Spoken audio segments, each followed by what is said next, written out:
2025 रोजी हिललाईन पोलीस स्टेशनच्या हद्दीत वसंतशाह दरबार या ठिकाणी एक 78 वर्षाचे वयोवृद्ध माणूस हा पायी चालत जात असताना दोन अनोळखी इसम पाठीमागून आले आणि त्यांच्या गळ्यातील 9 ग्रॅम सोन्याची चैन ही खेचून पळून गेलेली आहे.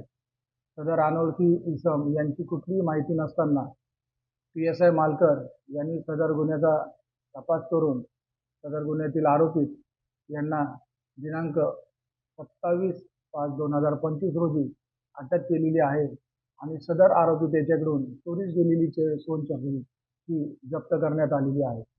सदर सोनसाखळी वयोवृद्ध इसम यांना परत देण्याची तजवीज ठेवलेली आहे.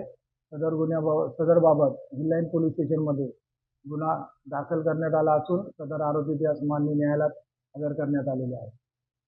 सदर गुन्ह्याची कामगिरी ही तपास पथकाचे PSI मालकर, त्यानंतर पोलीस हवालदार बर्वे, पोलीस हवालदार गुरव, रावखंडे, पोलीस शिपाई काळे, नप्ते, महाले, खरमाळे यांनी आमच्या मार्गदर्शनाखाली केलेली आहे.